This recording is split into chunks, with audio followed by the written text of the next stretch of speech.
హరి ఓం. జై శ్రీమన్నారాయణ. మీ హరగోపాల్.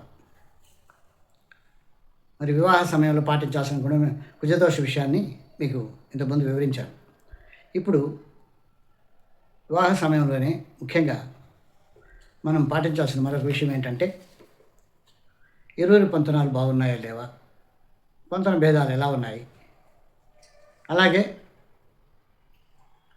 కుజదోష వివరణ ఇంతకుముందు చెప్పిన వీడియోల ప్రకారం కుజదోష వివరణం ఎలా ఉంది, ఇరువురికి తారాబలం ఎలా ఉంది,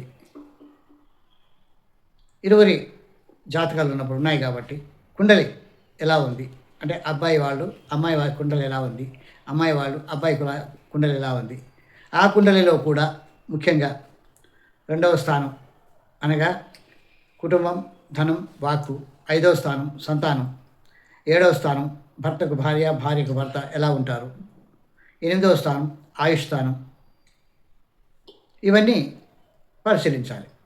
ఇవన్నీ పరిశీలించినప్పుడు గుణమేళ సంఖ్య కూడా చూసుకోవచ్చు. గుణమేళ సంఖ్య బాగా లేకపోయినా నో ప్రాబ్లం. అసలు గుణమేళ సంఖ్య ఎవరికి చూస్తారు అని అంటే, మేనరికానికి మాత్రమే చూస్తారు, జాతకాలు లేని వారికి చూస్తారు. అలాగే జాతకాలు ఉన్నాయి, పొంతనాలు చూశారు, బాగుంది, కుజదోషం బాగానే ఉంది, కుజదోష వివరణ కూడా సక్సెస్ అయింది, తారాబలం బాగుంది, కుండలు కూడా బాగుంది, దశలు ఎలా ఉన్నాయని చూడాలి. అమ్మాయిని ఇచ్చినప్పుడు అబ్బాయి దశలు ఎలా ఉన్నాయి,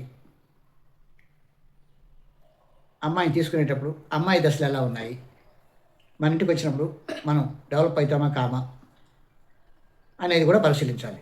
కొంతమంది అంటారు, మేము మా కోడలు వచ్చింది, బాగా కలిసి వచ్చింది, మాకు చాలా బాగున్నాము అని అంటారు. మా అల్లుడు వచ్చాడు, మాకు చాలా తృప్తిగా ఉంది, వాళ్ళు హ్యాపీగా లైఫ్ లీడ్ చేస్తున్నారు, బాగా ఎదుగుదల వచ్చింది అని అంటుంటారు. ఇవన్నీ దశల్లోనే ఉంటుంది. దశలలో భుక్తులలో ఆ దశ నాథులు రవి, చంద్ర, కుజ, బుధ, గురు, శుక్ర, శని, రాహు, కేతువులు, వాళ్ళ దశలు, ఆ వివాహం అయిన తర్వాత వాళ్ళ దశలు ఎలా ఉన్నాయనేది కూడా ఒకసారి పరిశీలిస్తే ఇరువురికి వివాహం చేస్తే చాలా శుభకరంగా ఉంటుంది. హరి ఓం. జై శ్రీమన్నారాయణ.